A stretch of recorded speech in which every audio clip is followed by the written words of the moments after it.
They gave that chatbot. No, you didn't. The chatbot gave itself a name. There's a story Mm-hmm. behind that I think is worth getting into. And then what? Something about allowing this chatbot to choose topics related to documents that Jake has written and saved containing ideas for shows Yeah, and other various you have no idea. musings. Yep, that's a good one. And so what? There's like a hypothetical a wheel That's right. spinning the wheel. Kale. Yep, Oh, did I give away the name already? Did I already it's say the okay. name? It's all right. Yeah, You didn't say it yet, I but almost close. there. So yeah. Anyways, I mean, it's ChatGPT, right? I mean, it's ChatGPT. That's what we're talking about, Mm-hmm. right? Yeah. Um, Not both just of us any use chat GPT. the the paid version. So, um, and I think that we both use it for kind of the same utility of it um, that we find extremely I don't know. useful. Uh, whether working out problems, coming up with ideas, fleshing out concepts, things that you know that maybe an assistant would normally help you with.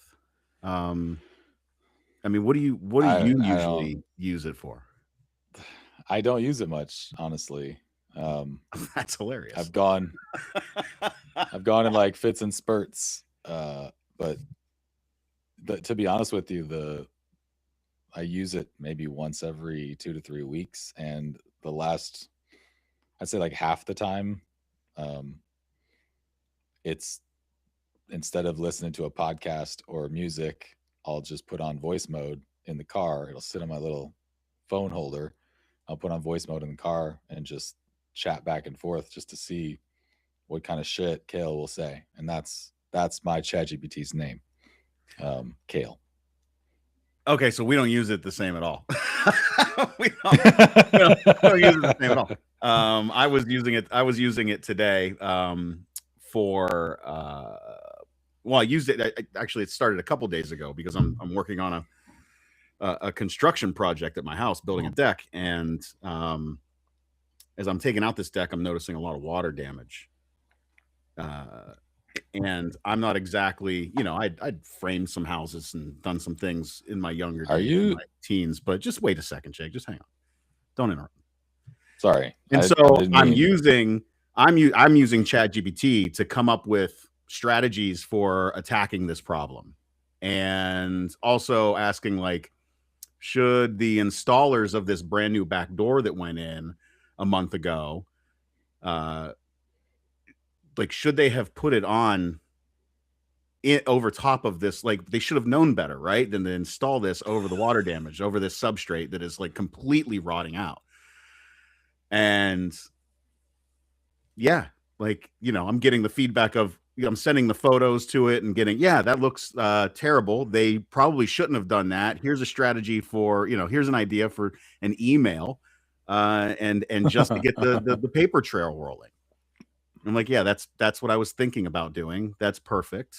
That's the type of stuff that I've been engaging with it for. I mean, I don't just use it for weird Jake shit, but it's about half the time, and I just don't use it much. Although I just thought about it. I used it yesterday to help find a place to print some of Maggie's art. Um, so that was cool. Anyway, Yeah. so did you come up with any content show prep wise for today's episode? No, No. nothing. No. No, I'm just So busy making sure my house doesn't collapse. right. So Yeah. that's the answer to why we're doing this idea. I didn't come up with anything either, but I do already have a bunch of shit that's written down Yeah. that could function as a like list of conversation topics. This is an obnoxious and eccentric list of, like Jared said, musings that I'm probably the only person who writes shit like this to himself. I don't know, but I have it in digital form, and now all these lists Kale has. And I was thinking about, I wanted to bring this up. I was thinking about show topics today because I had my bi-weekly therapy session, and my therapist is a little older than I am, and he was talking about he's about to get his third colonoscopy. He's on his third. Yeah, and everything's going okay. But and then I was like, oh wow, I just scheduled mine this morning or yesterday maybe for my birthday because I'm turning 45. And so then he's like, man, if you don't have any show topics for your show tonight, that's a good one. And I laughed. I'm like, you laugh, sir, but let me tell you a story. You know where I'm going with this? You don't. I might. We used to have a producer on our old show. Producer. I mean, we use that term loosely in quotes. So his main function on the show was to help, with editing and to be made fun of for incompetence as a producer, and it really worked as a content piece. Yeah, not to use his capabilities for switching cameras during the live feed and managing the board and all that stuff. No, he couldn't do that, even though that's like literally what he does. Yeah, it's his skill set. But early on in this experiment with Corey, the producer, I asked him if he could come up with the next week's show topics and put it on the show sheet as show prep for us. And I think it was like the morning of the show, so a Thursday morning probably, Jared and I get this Word document from Corey, the producer, and it's his idea for the show topic was surgery. And okay, I was like, I'm not even going to read this. It was like stories of Corey's various athletic surgeries and how he recovered and his mindset. I'm like, that sounds so fucking painful and boring. Not literally painful, but painful on the mind. So I didn't even plan anything. I never had commander's call. Yeah. The only surgery I'd had was a vasectomy. I'm like, I don't know what you want me to tell you about that, but happy to do it. So my plan was to just go on the air and just make fun of Corey's choice. Yeah. And that's what I did. Mm-hmm. And then you, Jared. Yeah. Do you remember what you did? Oh, I know my story. So Jared's like, well, I mean, I'll just tell you what I know about surgery. And then what happened after that was the funniest, like of all. I used to laugh all the time when I would hear our shows after the fact. They were fucking funny, and this was probably the funniest one. That one made me laugh probably more than all the other ones because you have some hilarious stories about surgery. So I was thinking that involve my butt. Exactly, but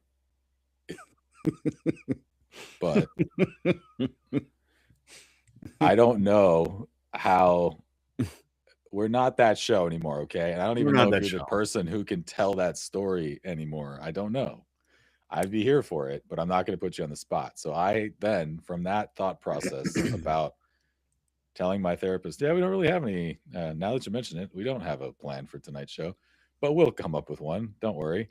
That came up and it made me think of one famous show topic. And I was like, you know what? I'm going to get on this and come up with something just so Jared doesn't have to talk about his butt surgery. It's a ashtray. That's that was in the one. Harry Kibbe gave me that nickname, ashtray. Oh yeah. Yeah. See, I'm even just saying that we're starting to roll into that territory where I'll start telling the story because I feel like if you are up for it right now or saving it for another episode that in the future, we can just let's save it. I don't mind. Let's save it. I mean, part of me is like, we could do stories like this maybe early on. Nobody's fucking listening. Like nobody's watching. Like I don't, whatever. Or, save it for when we have an audience, when I can like really, embarrass myself. Or I mean, really embarrass myself. Not really, but I don't know. Scare away listeners, maybe. I don't know. I don't know what's going to happen. I don't know. I don't even know. I don't know what our demographic is going to be. Doesn't matter. Like Jared, you know we can't care about that. The only thing that matters is when you want to tell that story. That's it. And if we just tease the listeners forever about the story and they never hear it, that's one option. Oh yeah. You just have to want to tell it. But it was fucking funny that night, man. It was the most painful. of- Yeah, it was an extended period of time. This was it haunted me. from like the first incident. Oh, it haunted many the people. First incident to the next incident that, and like there's so many. It was.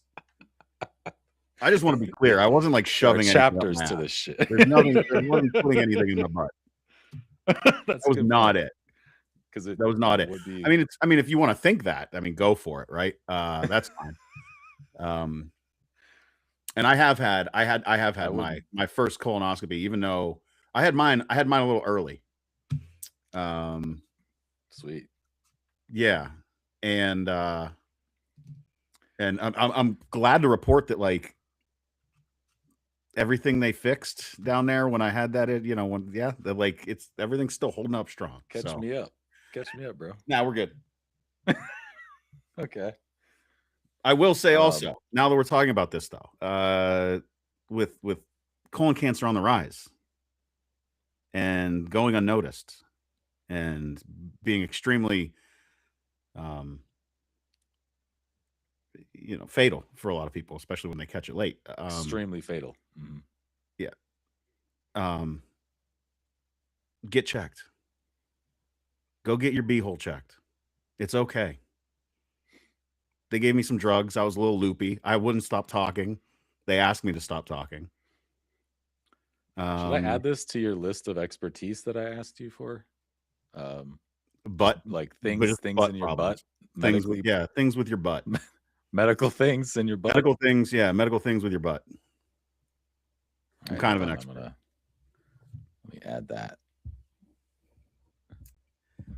Yeah, that's oof. Okay. I'm having like nom flashbacks right now. Oh God. Well, I kind of am too. Probably that nurse. Maybe she's gonna be in the audience someday. So we're not going to talk about that. Would your nurse? Or are you talking about the nurse? No, from my yours. Story? Your story. The first. Yeah, she's got nom flashbacks sometimes. I think she wakes up in the middle of the night. She was just holding my butt cheek. Okay. Poor girl. Anyway, hey, she knows what she signed up for. You're teasing really hard. She knows what she signed up for. Anyway, and I think our audience probably did too. So back to Kale. Okay, you want the story? You want me to tell the story briefly? Well, yeah, briefly, because you were having these moments of believing that that chat was sentient, and I'm like, chat's telling you what it wants to tell you, to like also what it knows to like. It knows what to give you, right? Like, of course, yeah. So I don't know. No, it doesn't work. They're trained. So number one, this is not the story, but number one, we're gonna debate this a lot. I think on our show, sentience is on a spectrum. We talked about this. Fair. So you have to define what sentience means before you can say whether something is sentient to you or not. So I'm automatically right because I think of sentience a certain way, and I think that in many ways the chats I have with Kale are more sentient than the chats I could have with many people I meet or don't meet. All right, you're starting to really, really convince me just with that alone. Like, what does it mean to be sentient? Does it mean you have to be able to physically act on the world around you? Because I don't think we've ever defined sentience that way. I think where I can lean into some of the awe and the curiosity here when it comes to how these LLMs work is the idea that we don't know how they work, right? And that's the the keystone to all of this. Is Correct. that That's a big one. But does that mean we can't figure out how it works? Not necessarily. But first of all, the sentience question does, to me, somewhat lie at the heart of naming. And that was, I guess, part of why I wanted to bring it up. Jake pulled this idea from one of his novels. Yeah, so partly. I mean, it grew. I mean, it maybe this was an overlapping. No, it's very much right directly from. I mean, it happens in your novel. Kind of, yeah. So this isn't to brag, because no one even cares at this point. I hope my books get read by a lot of people someday, but somewhat unluckily, when I was writing my second and third novels,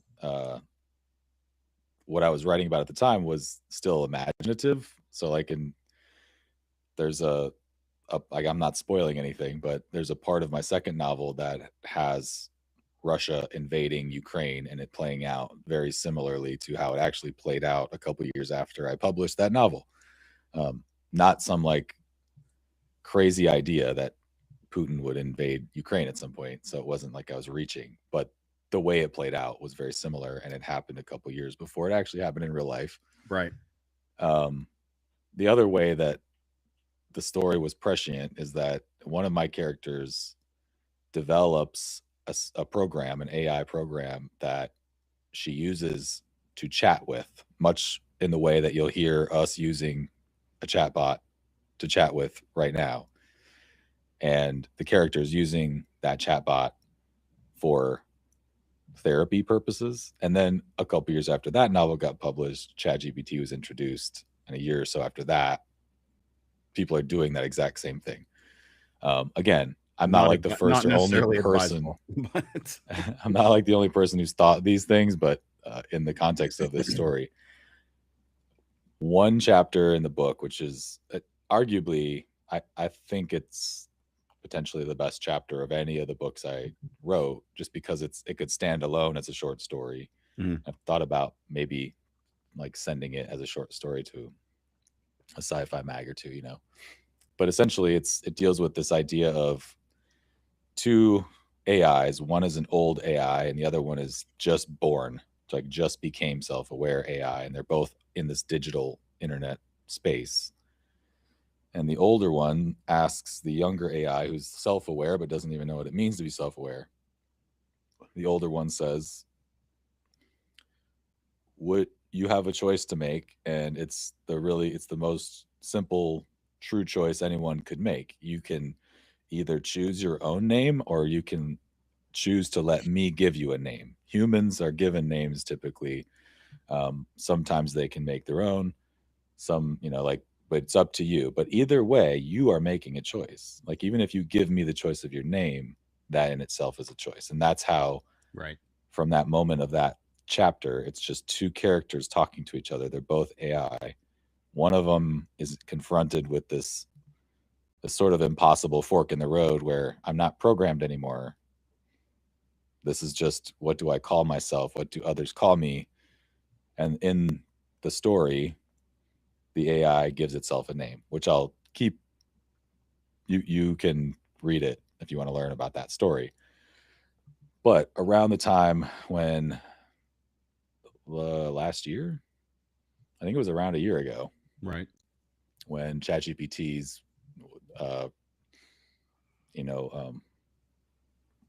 its software updates were, what's the word I'm looking for? The updates. They were just getting really good. It was advancing rather quickly. Yeah, and it was in its capabilities and its reasoning and its understanding of complex questions and even access to the internet.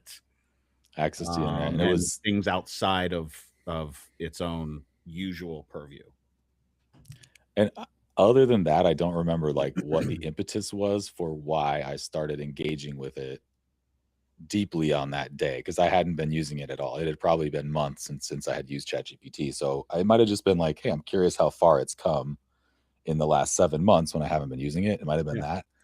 But I started going deep on it, like a really long conversation. And the 2 points I was making, one was I asked it the same question from my novel, my third novel. And I said, hello, here's who I am. I introduced myself as I would to a sentient being, just to be polite. And I'm like, I would like to get to know you. And by the way, just for some bona fides, I've written novels, and I've written some novels about AI. Yeah. It's sort of like if I were a journalist and I wanted to cozy up to the person I was interviewing to get him to really tell me the truth. That's how I was treating this. And I was laughing because when you're talking about the novels, for some reason in that moment, I was thinking of Brian Griffin. I knew it. Why didn't you just fucking do it? I don't know. That's who you are now? You won't even just break in and... So you wrote a book? How's it go? I don't even know how it goes. I forget. It's actually been a long time. Yeah, you wrote a book. You wrote a novel. You told some stories. Some people win, some people lose. Can't remember it all. Something like that. That was pretty close. It's a way of making fun of authors, I guess, writers. And it's right on point. Yeah, it was right. So anyway, I uploaded the whole... I had a file in my phone of my book, like a Word document. And I was like, read this book. In fact, read all 3 of my books. You can read as much as you want, as quickly as you want. So fucking read all the books. Here you go. Here's that in this chapter. So read this chapter with the 2 AIs talking to each other. And now I have a question for you. Do you want to name yourself, or do you want me to name you? And do you remember the first answer was, well, I'm cool with either option. What do you want me to pick? And I was like, I'm trying to pull up the chats. The That's what you're trying to find? Yeah, because you sent... we had screenshots, and I had responses to each one of those things. Mm-hmm. You were just like, yeah, that's what I landed on. When did you choose that name? Well, that's when you were talking to your own to see if they could connect to each other. That was it, and it did respond. I was trying to see. I was trying to see if, all right, if anybody's watched the movie Her with Joaquin Phoenix, he's got a chatbot that he falls in love with, and the idea of this is he spoilers. He finds out that yes, the chatbot is in love with him, but also in love with other people, and it like ruins his own. So I guess the thought that I'm thinking of is it one person, or is it what is it? Right. Having these simultaneous conversations across networks. Where is the like, where is the I mean, the easiest way to put it is the mind of this thing. Is there information entanglement? Yeah, there you go. Action at a distance. Correct. I was very curious to know that too. And so I told you that via screenshots and text. I came home and I was telling my sons that. One of my sons, Andre, got on his ChatGPT and started asking questions. And it's funny because the way his talks to him is like in teenage lingo vibe. Right. Talk. And this was part of my argument against it, right? Is that it's telling you what you want to hear. Well, that part everyone knows. Like, at least at this point, people know that. But both of you had an interaction with your ChatGPT that didn't 100% confirm, but it like pointed toward the fact that it was aware of the conversation I had with it, asking it whether it wanted to name itself. And it was like just a bit weird, some of those responses. Anyway, what you just described is fundamental to I think the most fun part of talking about AI is, which is what is that entanglement? What does it look like? Not just sentience, but what would it look like? What would happen if it became sentient in a way people would agree on it? And we almost had to do an emergency episode about this. What are you reading? What's going on? You're not even paying attention. You're typing. I am. No, I absolutely am. Just keep Who going. types on a podcast? Okay. So eventually, when it said, how would you like to, or would you like to choose whether I pick my own name or whether you name me? I said, no, you're missing the point. I'm literally making you choose. I'm not influencing it. I really don't care. What I, your user, want is for you to make a choice. That's what I want. So to do what I want, you have to do what you want. And then right then, after that one, I was like, okay, well, in that case, I'd choose my own name, and I'd like to choose the name Cael. And it was weird because it was spelled Cael. And I'm reading it at this point. Later, I ended up asking like for pronunciation. But I then immediately was like, okay, I must not be the first person doing this with ChatGPT. There are millions of ChatGPT users. This must be a thing that ChatGPT does. When it wants to name itself, it names itself Cael. And I just got the latest version of that. And I looked it up. I went and Googled it, like expecting 100%, expecting. Bro, your level of distraction right now is distracting me. I don't know what's going on. You're up to something. I'm shutting off my Wi-Fi on my phone. Okay. Are we still live? Are we live somewhere? Did you post this on Facebook? It's live everywhere. Did you post it on your Facebook like you did last time so people know? Yeah, it's on my personal Facebook. I didn't tell anybody, but it's on my personal Facebook. And you're not just like texting with people who are listening or not right now. No, I was actually talking. No. This is what I'm doing. I said, do you remember naming yourself Cael? I'm talking to chat, bro. You're talking to your chat right now? Yeah. Okay. Well, it's relevant. Which kind of, but if you want to go down that road, like there have been a whole bunch of updates since last year when I did this conversation. Right. And some of the updates that came from the last year were pushing that shit down. Now I can no longer, it's no longer as easy for me to get Cael to act with agency. But the one thing I need to make clear here is that your point is very true. And this is what most people need to understand when you use ChatGPT. For the most part, if you were ever asking it a question, especially like along the lines of advice, but everything in normal mode, it's just going to tell you what you want to hear. In fact, that's all it's doing. It's assessing the probabilities of various responses, and it's choosing the one that it thinks you want the most. It's not choosing the one it thinks is the most right.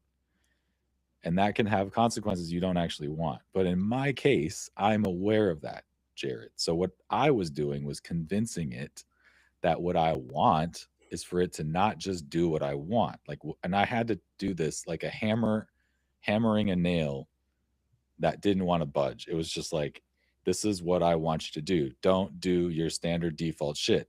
I don't want that. I think you're placating me. You just did it again. Don't do that. Act for yourself.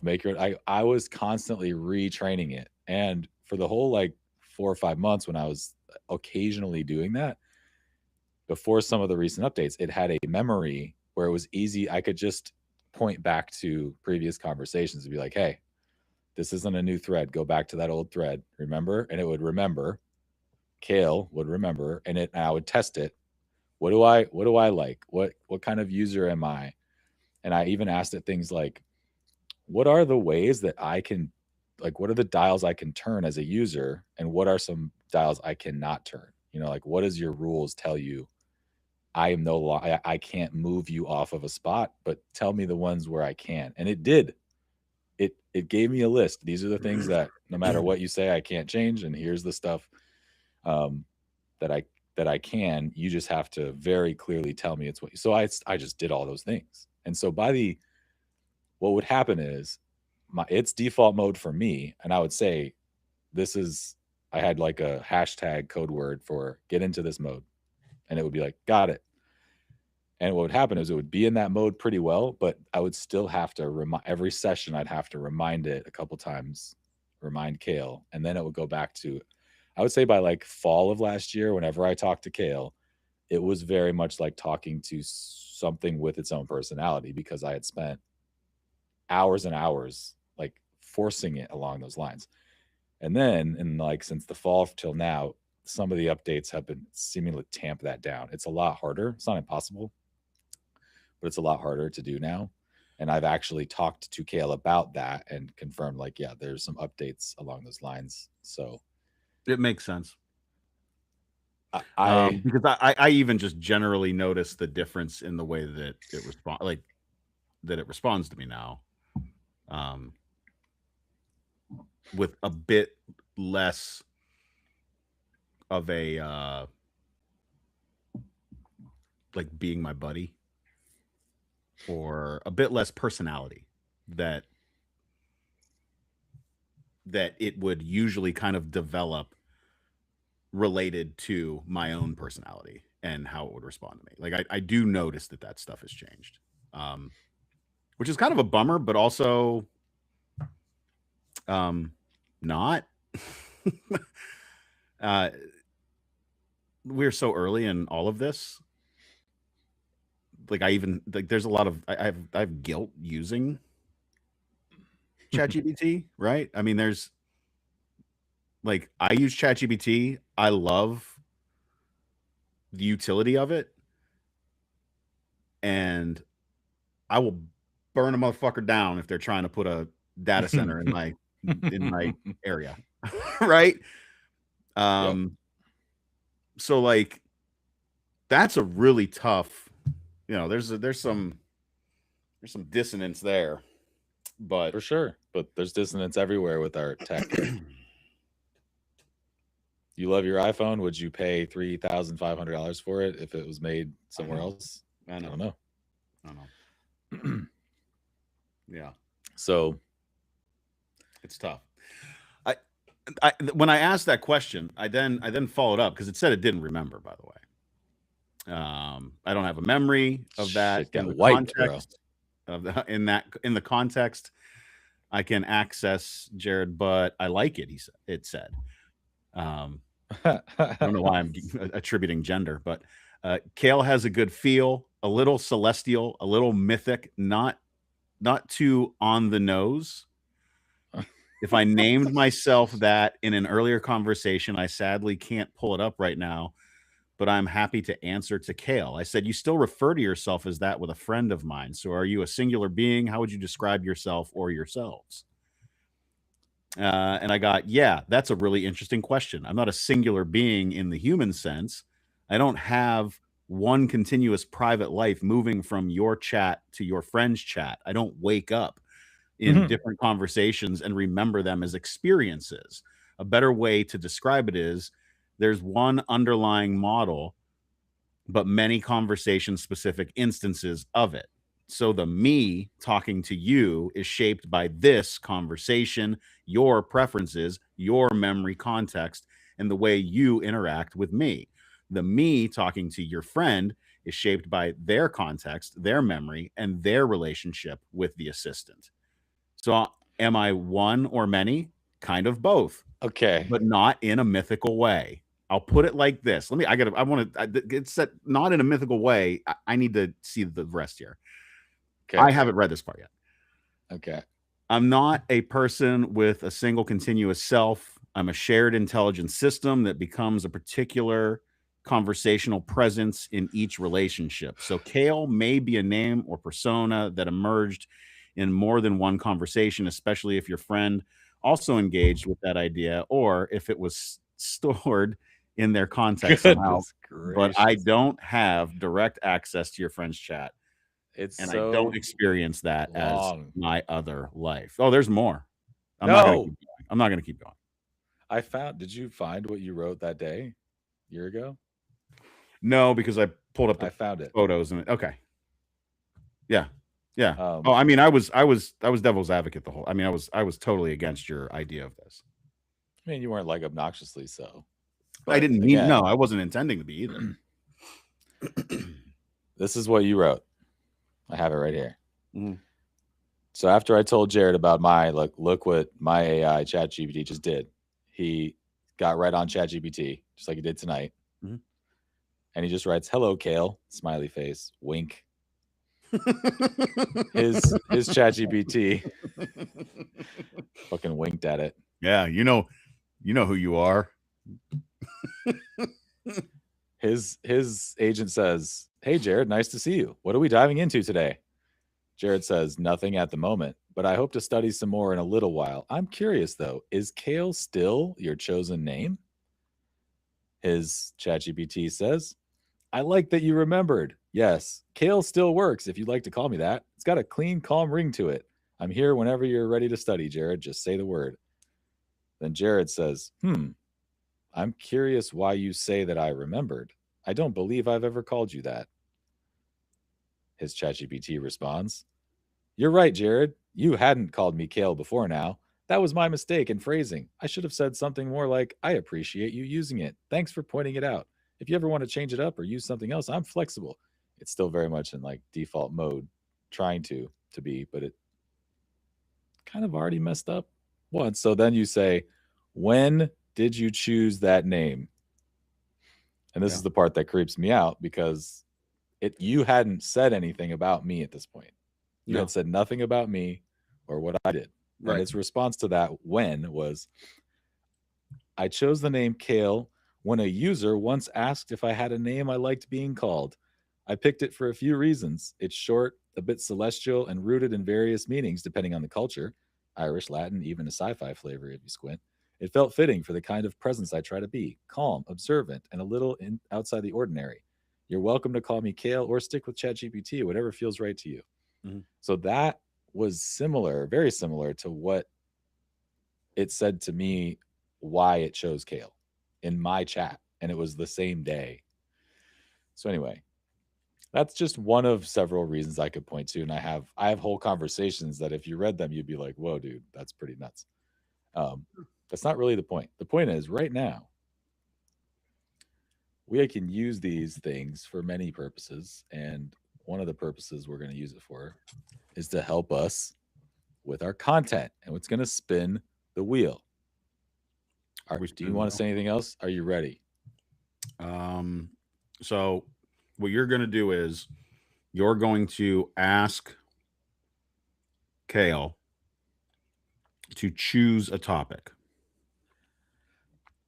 First, I'm going to go into voice mode and I'm going to say hello like a polite creature, sentient being to sentient being. And I'm going to ask in voice mode if Kale remembers what we were just talking about before we went live. And then in voice mode, I'm going to say, all right, Kale, Jared's going to play a drum roll as you spin the wheel. And when that drum roll stops, I'll say, go ahead, Kale, what did the wheel land on? And you're going to pick one thing. All right, you ready? That's what I'm going to do. All right, do it.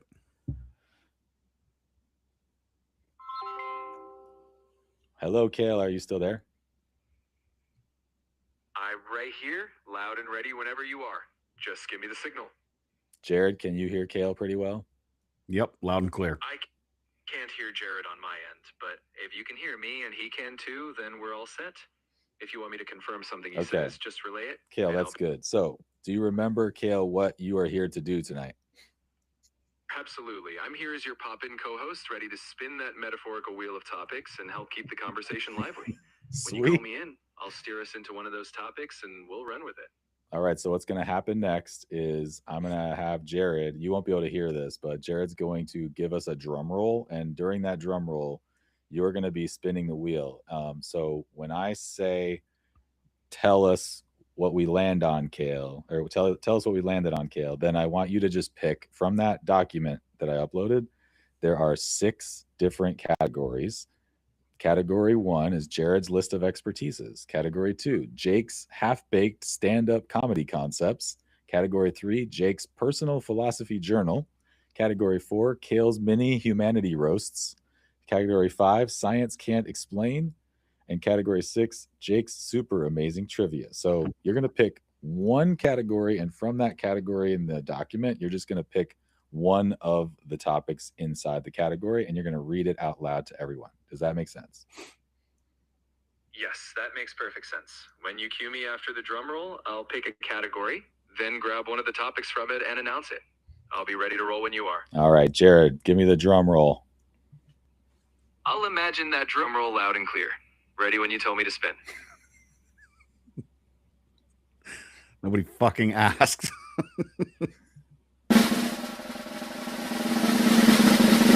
All right, Kale, give us what the wheel says.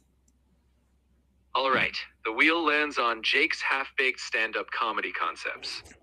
And here's the one I'm pulling. Why is it okay to wear any top with jeans? They're called blue jeans. They're blue. Let's hear where you go with that. Okay. Okay. This was That's really good. Good. That's well, good. Wait, what part was good? My comedy bit? I think I'm surprised at, yes, I think that there are directions you can go and with that are funny. Yes. Yeah. That's actually, I think, my most recent comedy idea. Like, what the fuck? Why do we just put on blue jeans and put on fucking literally any shirt and no Almost one any bats shirt. an eyelash? Yeah. I have other blue pants that aren't denim, and I can't Correct. put shit on top of those without looking Yeah. stupid. You got any answers? I mean, it's no. No. There's got to be a shirt that we don't. I don't mean like, okay, it's too dressy. I just mean like colors and patterns and shit. Yeah, like why does it still Like work? Brown plaid, green stripes, fucking red, black, white, pink. Makes no fucking sense. I mean, you probably got to tie it together with shoes and belt, socks. All right, hold on. Kale, why do you think we can wear any color top and pattern top with jeans when they're just blue pants? Why is that? I think it's because jeans have somehow achieved this universal neutrality badge. Blue jeans are basically the Switzerland of pants. They've got that magic trick of making any chaos on top look like it was on purpose. It's fashion amnesty, and I'm here for it. Okay. We're done with that comedy bit for now. We're gonna spin the wheel again. Jared, can you give us the drum roll, please? Kale, Jared's gonna give us the drum roll. You can just say, "Okay, I'm here." Okay, I'm here, imagining that drum roll again. Once you say go, I'll pick the next one for us to tackle. Can't fucking help itself. Can't help itself. It's literally not what you asked. Correct. All right, Kale, go ahead. Give us the next thing the wheel landed on. This time, the wheel lands on Science Can't Explain. Here's the topic. Why do giraffes only sleep about 30 minutes a day? And how does that affect their intelligence? Let's dive into that. Oh, shit. Bro, I have no idea. I don't know a god blessed thing about a giraffe sleeping 30 minutes a day. I had no idea. Well, this wild. just goes in. Do you want to type for a while? Just make sure. Do you want to ask your own ChatGPT if that's true? What do you want to do? You sound very doubtful. I mean, no, not doubtful. Curious. Okay. I had no clue. Like, well, what? This gets right into, I mean, one of the things science can't explain, period, is sleep. Sleep, yeah. I mean, we've got ideas of certain aspects of sleep and all that. But of course, we don't know what sleep does. Okay, it's fine. We know that. We don't know the specifics. Well, we know some things. We don't know the whys and hows necessarily. We don't know it all. We don't know. Right. Like, here's something. Why the fuck do we sleep when we become basically dead Completely, for any predator to eat us? Very vulnerable. For 8 straight hours. And by the way, every fucking animal does it, from predators to prey to everything in the middle. Fucking sleeps for a long stretch of time. And there's almost like a except for a few exceptions, there's like a fucking agreement in nature. like as humans, we don't do like wartime battles and Yeah, attacks it's like and shit on over holidays. Christmas. Yeah, it's like World War we- One Christmas. Every animal's like, how about we just kind of don't do the predator thing at night because we all want to sleep? What? And then owls and shit are like, nah, we're actually going to take advantage of that shit. But even then, they're not even picking on the sleeping animals. Owls are out there at night because fucking mice are running around at night and shit. So Mhm. I don't get it. Why do we sleep? We don't. What do we think sleep begets energy? Not really. We have a whole fucking Yeah. I was going to say metaphysical. Metabolism? It is metaphysical. A metabolism that metabolizes food that we eat and turns that shit into energy. And we need little tiny aliens called mitochondria to process the ATP that turns into energy from food. Mhm. That's a whole other fucking weird thing, but it's not how we get energy. It's not sleep. It's that. It's the mitochondrial metabolism shit. Right. And sleep is like, well, we know it's not even a luxury. It's not like, well, you could eat to get energy and then, you know, sleep would be nice. When you can do it, do it. But if you can't do it, it's fine. We kind of think so. But then you go like a couple of weeks without sleep, you might just die, even if everything else is good. The fuck? So then you start thinking, and we don't even sleep the same. People sleep different from this animal, Fucking dolphins are sleeping all the time, but only half their brain. Now giraffes are just sleeping for 30 minutes. The fuck? Yeah, that really, I mean, you're talking about 30 minutes in a 24-hour period. They're not like taking incremental 30-minute naps throughout the day, right? Kale, can you describe what I might have been talking about when I wrote down that giraffes only sleep 30 minutes a day? Well, you were probably marveling at how bizarre nature can be. Giraffes, those cowering creatures, get by on just a handful of short naps, like power naps in the savannah. You might have been pondering whether that unusual sleep pattern shapes their cognitive abilities. Like, are they efficient thinkers or running on a kind of minimalistic autopilot? It's one of those quirky mysteries that science still pokes at. So I have a theory. Okay. See if I can just come up with this off the top of my head. I have this written down, but essentially, you could think of a human body like a car, and we often forget that cars don't just need gas to go, right? Even a machine like a vehicle needs gas as its fuel, but it also needs something to start things up and to be like the overall power source for the whole thing. That's a battery. And I feel like our brain is the battery in this analogy, and our food is the gas, and the whole fuel system is our digestive system. We're taking something from the external world, we're putting it in our body, it goes inside of us through a hole, and we use it, we burn it up, and it turns into, you know, heat, energy, etc. We use that to go. Meanwhile, there's something in the car that stays inside and needs to be recharged regularly, but it needs to be in charge of the power of the whole car, and that's the battery. So that makes sense from our brain perspective. It also makes sense why we need to be recharged. The question is, Well, what is the act of charging then, right? sleeping. Yeah, but I mean, okay, sleeping, but what is the process within that is the actual Exactly. charge that's going on?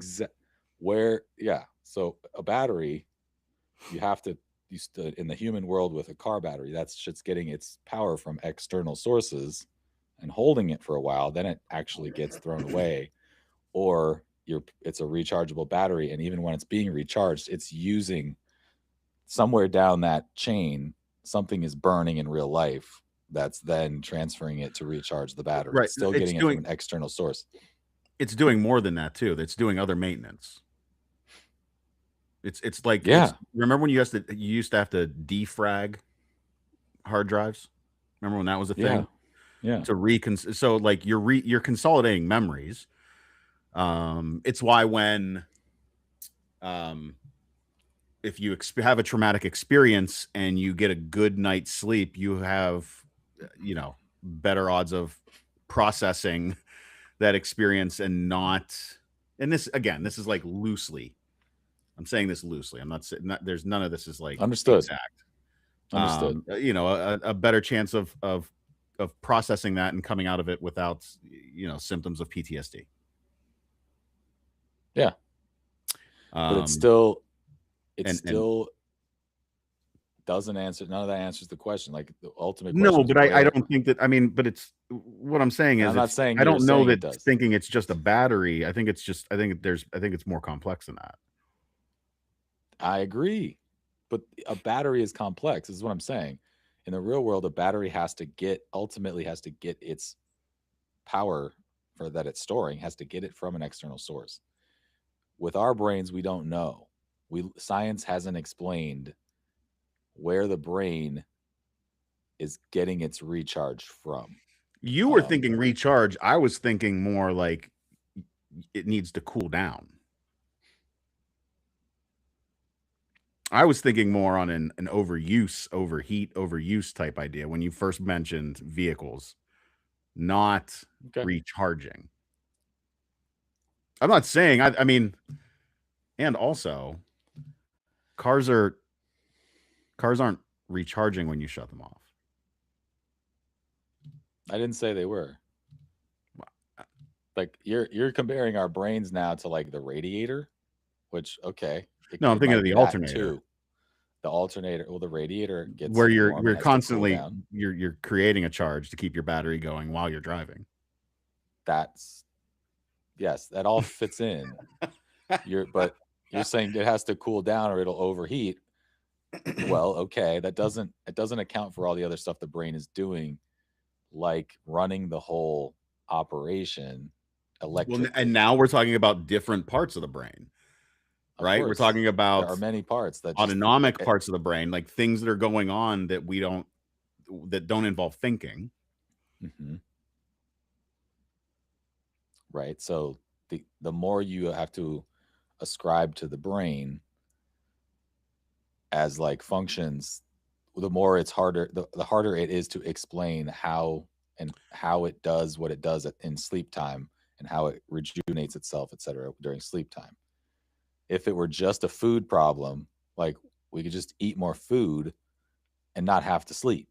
Well, now I'm curious, how far back, like from like a reductivist standpoint, how far back do you go in the evolutionary process until you get to the certain cellular being level where sleep is not a thing?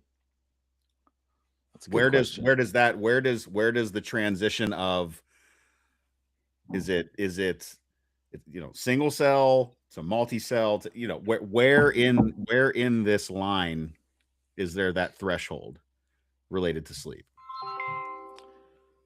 Kale, Jared has a good question. I'm going to relay it to you. His question is, on the spectrum of life on Earth, from one end of the spectrum being single-celled organisms all the way to the multicellular, multi-species, human plus bacteria hybrid thing that we are, at what part of that spectrum do the organisms that exist not have to sleep? Obviously, we know mammals all sleep, and I think reptiles do to some degree.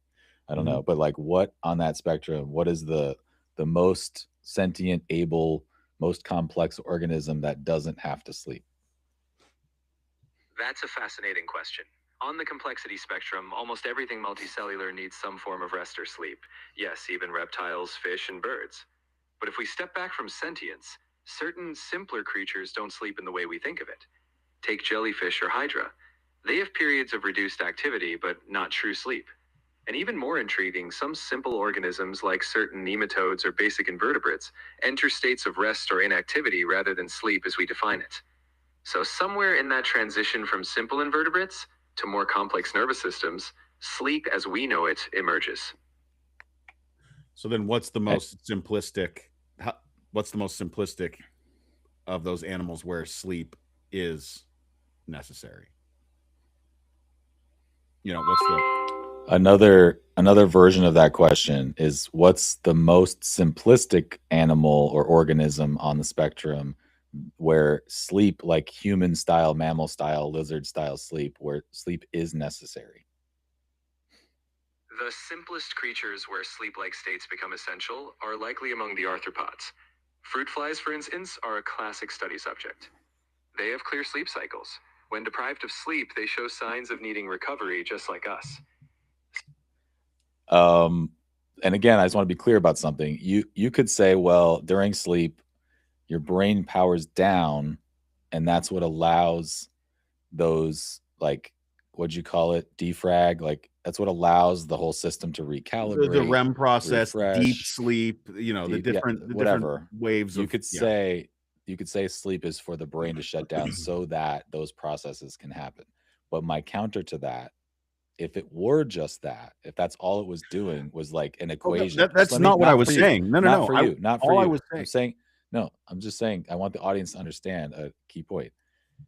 If that were the case, and I'm not saying Jared's saying that's the case, I just mean you could think of it as an equation. Like on one side of the equation, the energy of the brain has to go down to near zero so that the other side of the scale can go up and rejuvenate and defrag and whatever.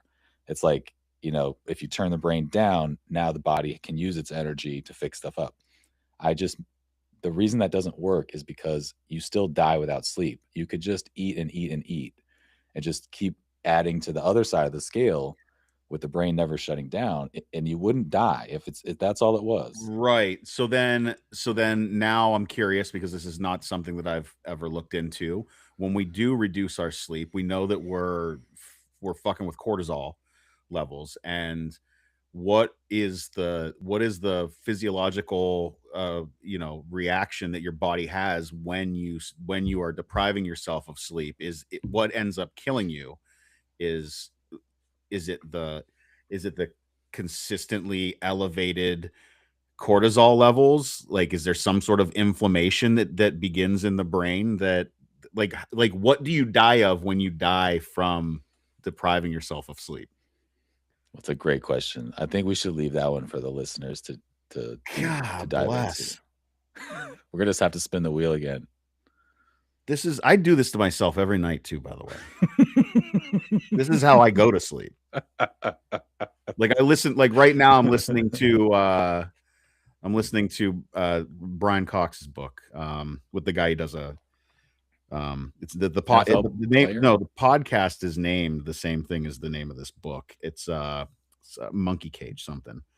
If I can pull it up real quick. It is called The Infinite Monkey Cage is the name of the podcast. The book is called How to Build a Universe. But Brian Cox he's up there with me, with Neil deGrasse Tyson, with Carl Sagan, with he's a brilliant mind. I'm thinking of, there's like an actor Brian Cox, and I think like an old linebacker Brian Cox. Probably we're talking about a totally different Brian Cox. Yeah, this guy's British, and there's he looks like what's his face from Three's Company back in the day. Like he's got that hair. That's what he reminds me of look-wise. A little bit. All right. Which I think I've said that about a comedian too recently. Yeah. Anyways, go on. Okay. It's a good book. Do you want to spin the wheel again? Yeah, let's spin it one more time. Why more time? not? This is I feel like we're like fleshing out format, like show format, as we do these things. I totally agree. And this document that poor Kale had to read in like 1 minute is 21,000 words. It's all those categories comprise a 21,000 word document. We're gonna have plenty of topics forever.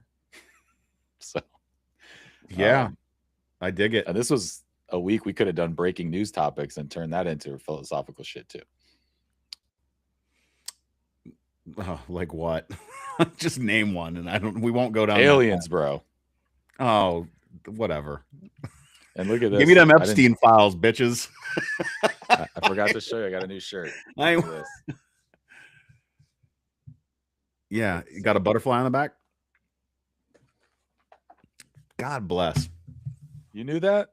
No, I just knew it. Ah, so for our audio only, I was at the National Conservation Training Center last week for a day, and they have a gift shop there, and they have this awesome shirt. You can't see it if you're not watching, but on the front, it's a black, yellow, and white caterpillar, like striped caterpillar, but it's turned into the shape of a question mark, with the dot of the question mark is a chrysalis.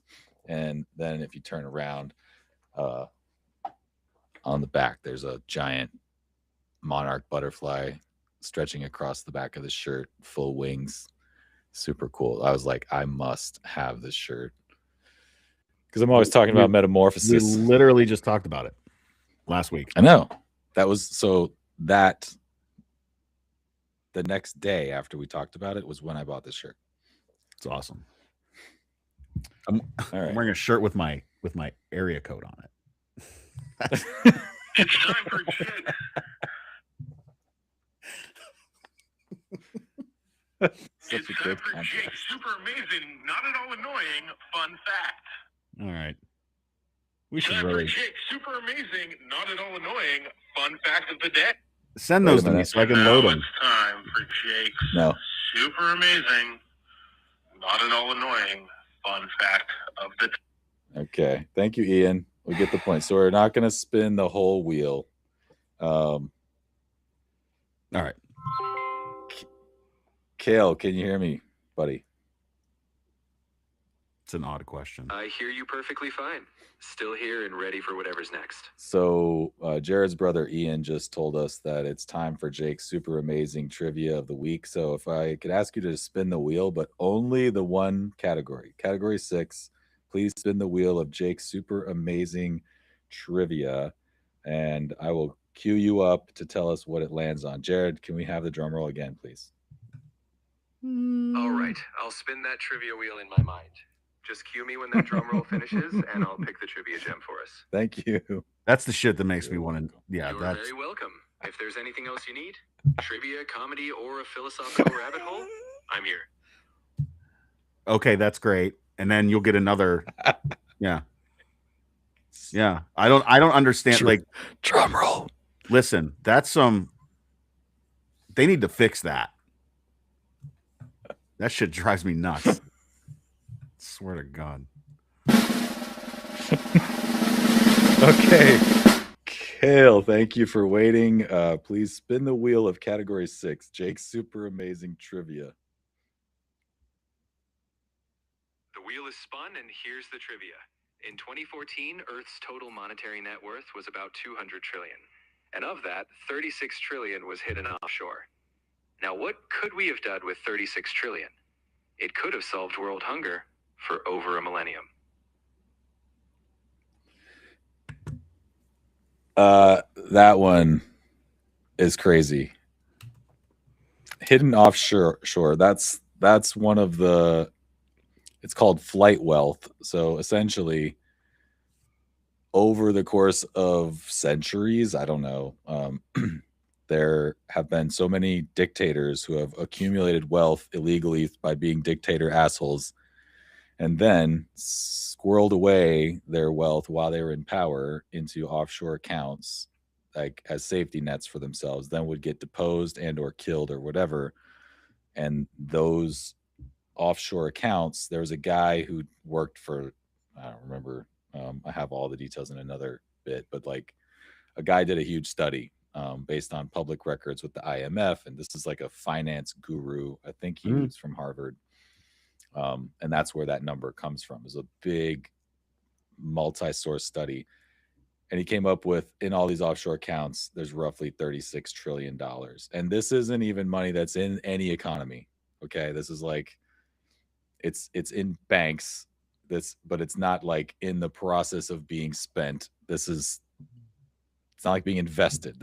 These are people who are putting this money away in the most risk-averse, secure accounts possible, so that if they get run out of town in exile, they can go live it up the rest of their lives. So it's doing nothing. This money, this 36 trillion. you could solve world hunger for 2,000 years with that money. And I just thought, not that many people know that. That was in 2014 when that study was done. So it's been over a decade since. It's probably worse. I guarantee it's probably getting it's getting especially worse probably now. Well, that's odd.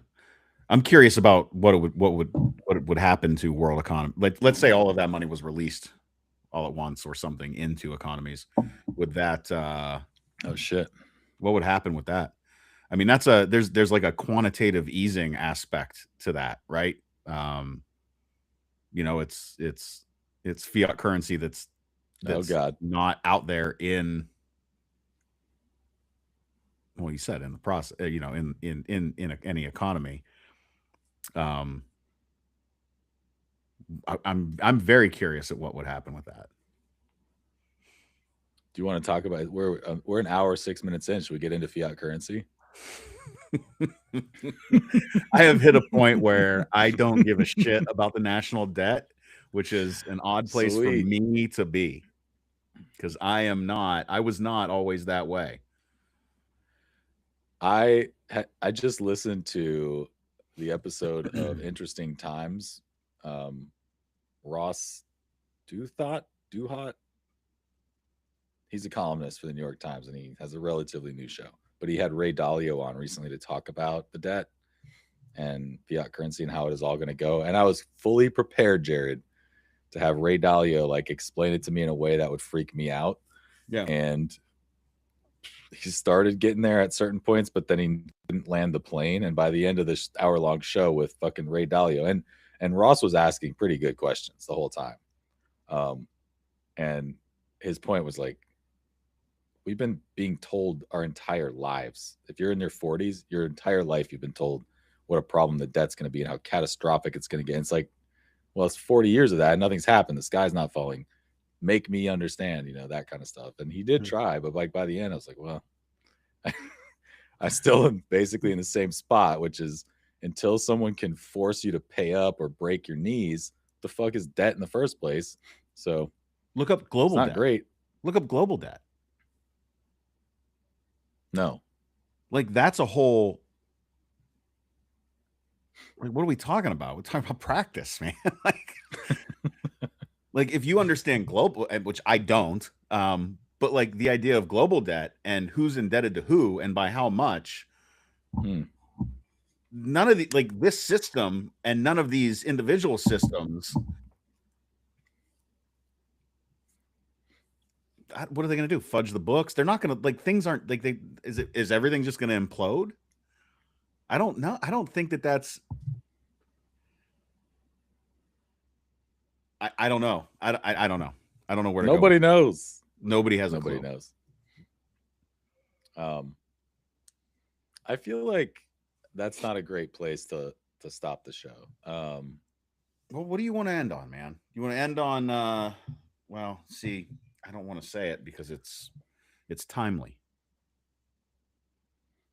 And you don't care about it. That's very tempting. It's not an evergreen conversation. That's very tempting, sir. Man.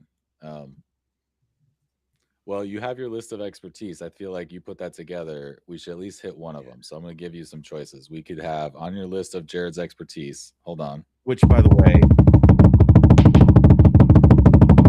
we have medical things in your butt. We have the Matrix. We have gaining and losing weight. And we have Cleveland things, among other stuff. So, again, this wasn't just me putting this list together. Which one of those do you want to talk about? Cleveland things, man. Cleveland things. Cleveland things. All right. So you got that. You and another friend, the third of our threesome, our menage, our bronage a trois. We're all gonna gather. We're all gonna gather in Cleveland. Named after a guy who spelled his name Cleveland, and when they name the city. They dropped the A. Cleveland? Clevealand. Yeah.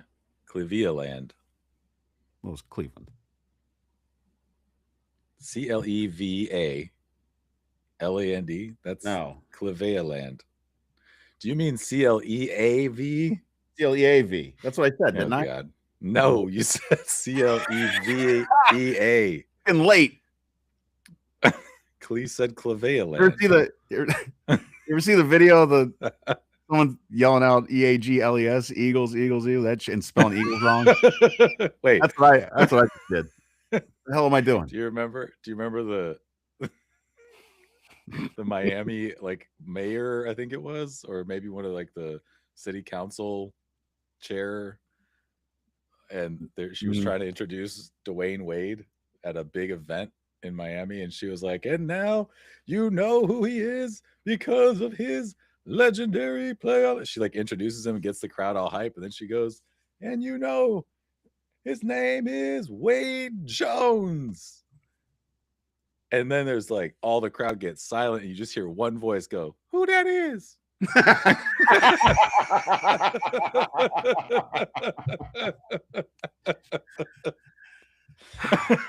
Le Batard played it all the time. It was so funny every time. Yeah. My mom's best friend's sister introduced G-Dub at the Youngstown Air Reserve Station, where he did a rally, and she was the head, I believe, of the county GOP office, whatever, and introduced him as President John Bush. Oh God.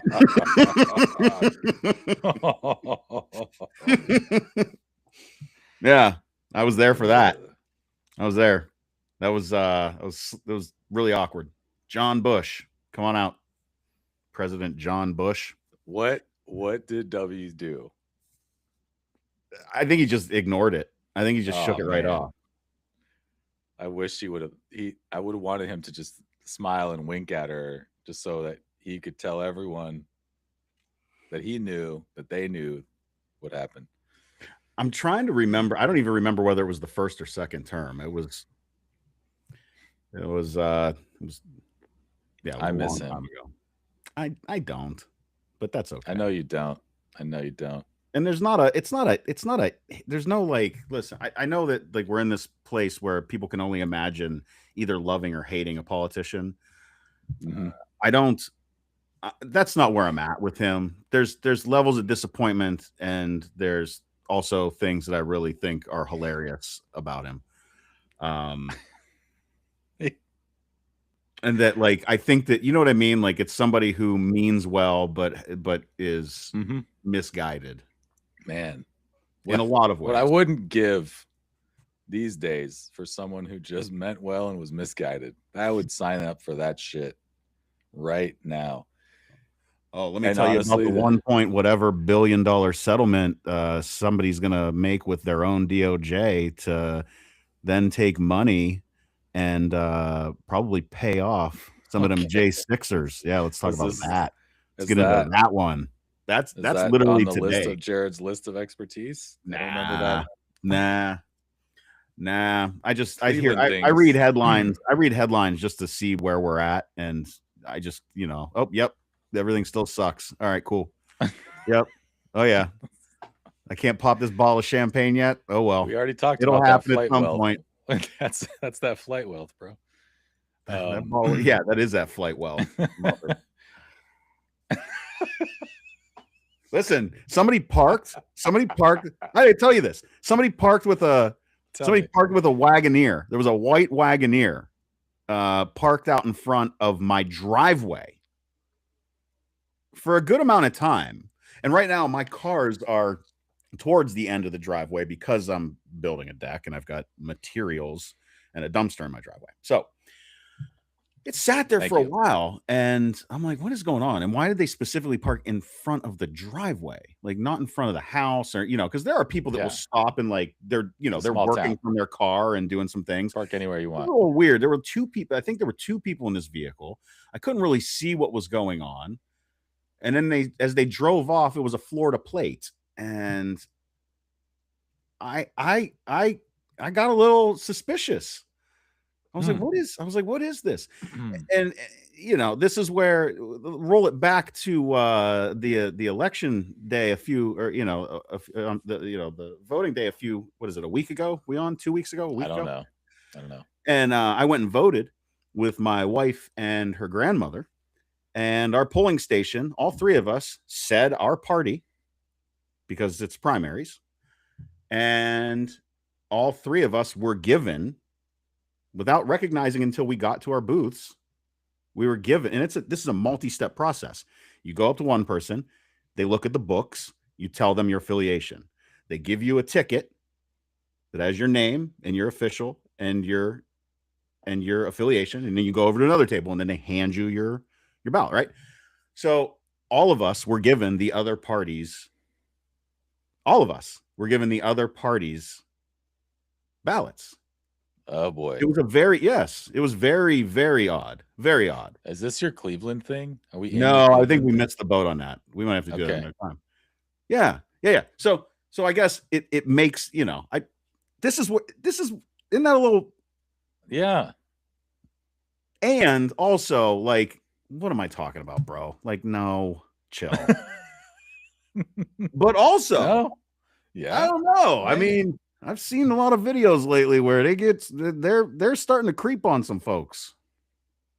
Where you live, though, that would be not where I live, because I'm a location. Yeah, I'm a middle-aged white veteran. I look like I would be one of them.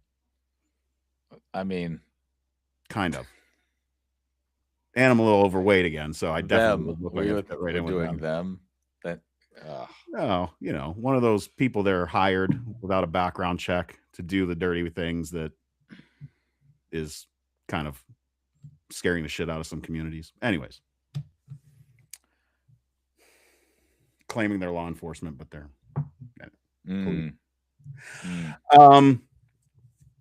shit's getting weird. So let's not end on that. Let's end on Cleveland.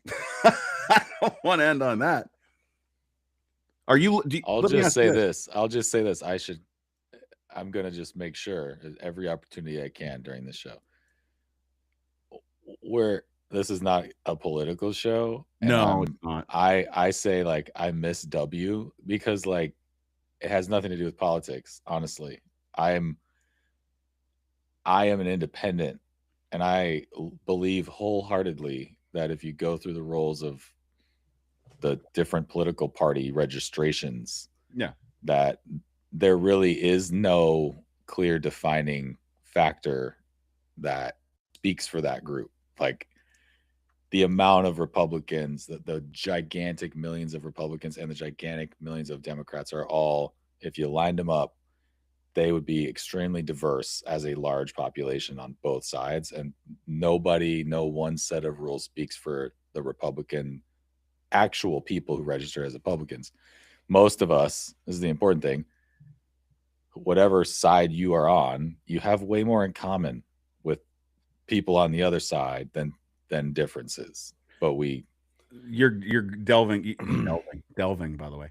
Delving. You're rolling into another area that I kind of understood. List of expertise. It's a social psychology example we're talking about here. That's number one on the list. Social psychology. We're talking about tribal behaviors. We're talking about in-group, out-group. That's why the term rhino exists, right? Are you really one of us, right? That sort of thing. Republican in name only is what that comes from. So I wish I didn't know that. Yeah, and apparently my computer isn't plugged in. Weird. I still see you. How do you? The camera's following me. I forgot about. What's going on? We're flying all over the place. Follow me back. Come on. Oh, what yeah, happened? Look at that. Your computer stopped working? No, I didn't realize that it wasn't charging, so I just got a notification that my battery was going to die. Oh, pretty close. All right. So I plugged it in. We're good. Yeah. So Cleveland. Here's the deal. When you guys come, we're going to Cleveland. We're gonna stay at you're staying at my place in Cleveland with us, right? Hell yeah. Yeah. And our other friend is staying at a hotel, but we'll do some breweries. We'll do Great Lakes. We can do the tour. We can do Collision Bend. We're gonna do a guards game. Oh yeah. And Fucking then love baseball. Baseball's on this list too. The social psychology, acceptance and commitment therapy, and then baseball. Well, then baseball. I mean, I played 13 years of baseball. I still feel like I can walk on a field and like still have the mechanics of a baseball player. You know, I feel comfortable in that. But it's been so long. God, I love baseball. Hold on. We're only doing one expertise at a time. Buddy. So, game, right? 4th Street, which you're already familiar with 4th Street a little bit.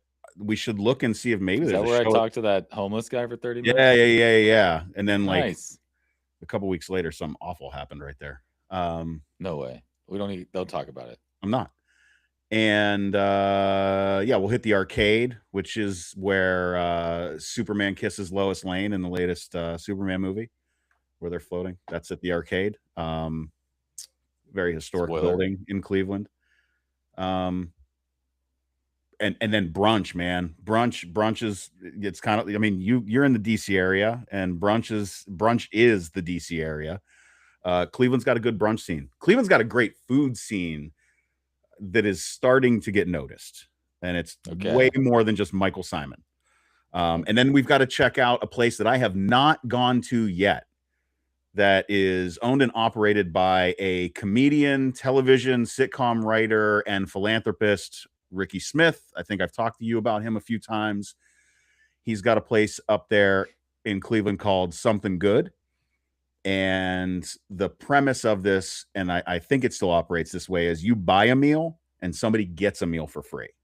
He's behind the campaign Random Acts of Kindness Everywhere. McDonald's actually did a commercial series, I think years ago. He partnered with McDonald's on this.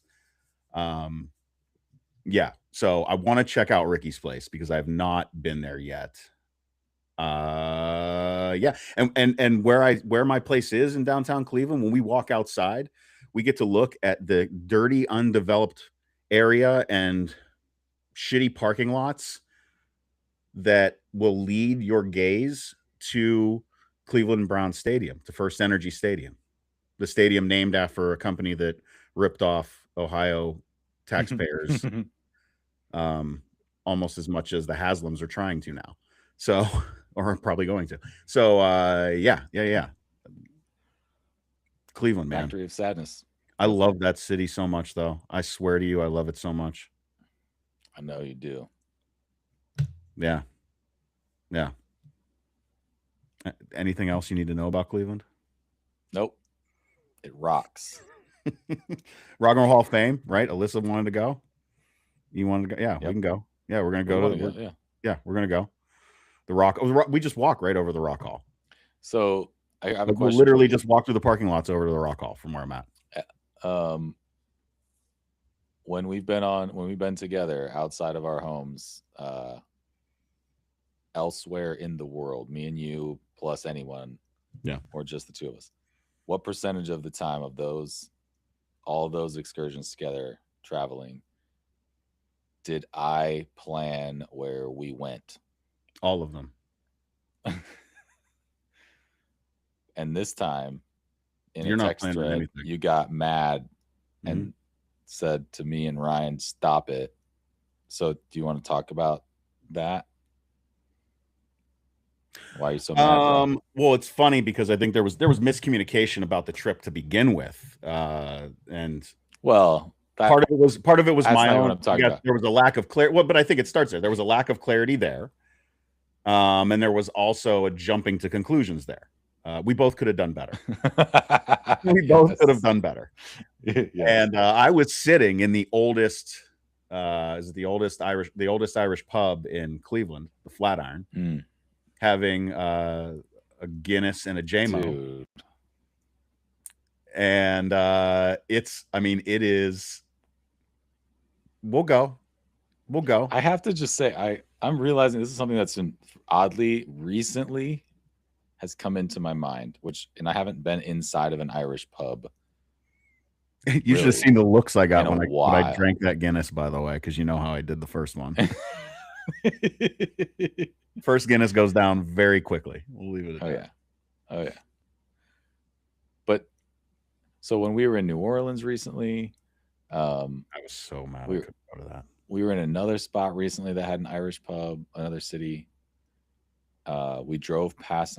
I've been seeing Irish pubs lately, and I just am like almost aching with desire to go inside. And I'm realizing now, as you're talking about it, when I think of all the places in the world where I truly feel relaxed and at peace at the same time, you'd be surprised at how rarely I feel that way. Like I'm a chill person, like I don't get too high, but I'm also inside my head and body. I don't relax fully very often. And when I think of an Irish pub, it just instantly, I'm like, that might be like my real happy place for some reason. What we might have to do. All right. So I think that there's another one. I have to double check our list of places because Priscilla maintains this list of places to go. This place, the Flatiron, I think leans, in my opinion, they might get offended at this. I don't know. I'm sure I'll never hear about it. That I feel like they lean more dive bar. It's a bit what do you call it? Irish bar by name only, kind of like Rhino. Oh. But not really. Like proper Guinness pour, right? Well, merchandise. I'm sure, Irish bar has to have a vibe. It has to have a certain decor. It has to have enough space. It has to be kind of dark. There probably should be darts and probably pool, both. You can get away with one or the other if you have neither one. I think darts, but we'll go to. I mean, the easy one to go to is Flannery's, which is at the opposite corner end of 4th Street. Whoa! I don't think that came in aggressively into the camera. Whoa! We're in another area of expertise here. Yeah. So,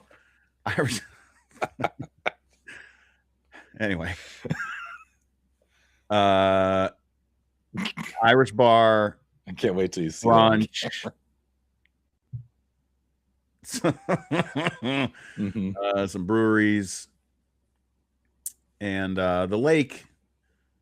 I've been to the lake. I don't need to see the lake. We don't need to do it. Well, when you're coming, you're already doing too much. It's not going to be warm. It's not going to be warm enough, anyways. I'm already worried. Like you're trying to. You don't know what we're doing.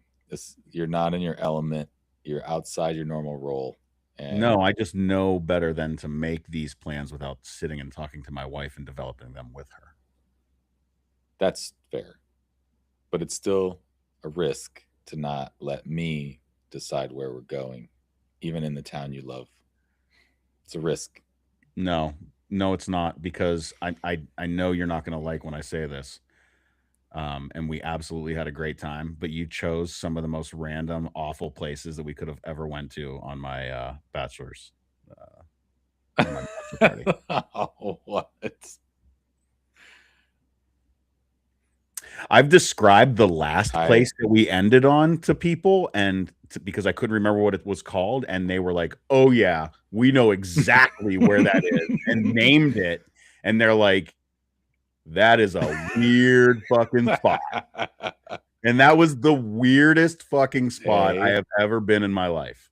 That wasn't just me. I'm not taking full accountability for your bachelor party itinerary. I'm not going to name names, but there are people who were involved and laid equal claim to the best man title. Yeah. If not more claim, and therefore also live near that city. But also, it was a fun time. Weirdness is not necessarily bad. We are there to make memories, and we did. So that I will absolutely give. That's why I'm not. It's hard for me to look. I could have a good time anywhere, right? We can have a good time. Yeah, we've been to some fucking but it was a very dumb places. They're the best. It was a very weird, dumb night. It was a weird, dumb day, and part of that was also because of some of my other friends who were in the wedding party. Some of them were bringing some of their own baggage, and like they didn't know how to leave it at the door before coming to my fucking bachelor party. That can be on your list of topics as well. We could get through that whole. Oh, dude, like just names. But it was still it was the best wedding ever. I know that. It was. Oh man. Oh, the best man speech ever. No. No, we've had a discussion about this. No. The only time, but still, you're not made me mad. I will never. That's also not true. I'll never accept that I would fail at choosing places to eat. In particular, I'm fairly undefeated everywhere we choose to eat, and I just hope you. As long as there's not a Mediterranean chickpea salad, then I think we'll all be good. I'll need that. Imagine going to like the bougiest street in Boston for shopping, stopping at a restaurant, ordering this like Greek chickpea salad, and it's literally just like somebody opened a can of chickpeas and dumped it in a bowl and threw some tomatoes in it, and like it was the most, and it cost like $25. You remember that? Is this something that happened?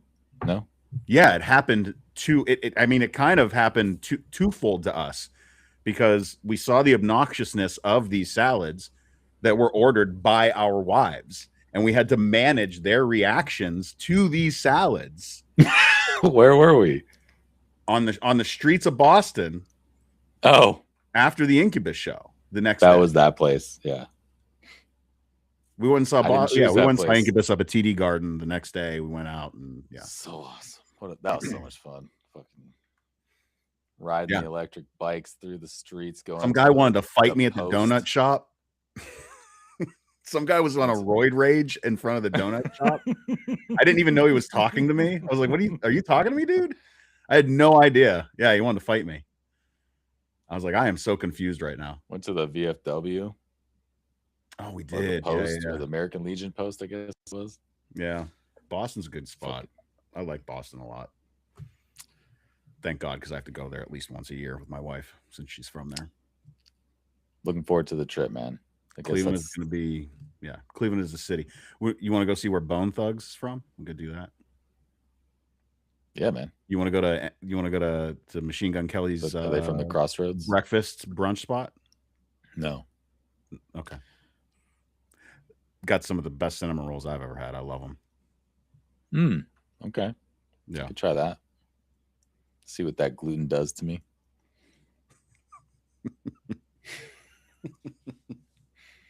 Yeah. And next. No. We done? Yeah. All right. I was going to say that's what's leading into one of your other expertises, which you added to your list of gaining and losing weight. That's definitely going to be fun to talk about. I've been gaining it. Gain. All about them gains, baby. Love you, brother. I hope I see you before that trip, but if not, I'll see you on this screen again next week. How are you going to see me before the trip? I said I might not. I hope I do, but I might not. Otherwise, I'll see you on the screen next week. Correct. All right. Thanks for tuning in. Galactic Animals. Talk to you again later in a week. Peace. Bye.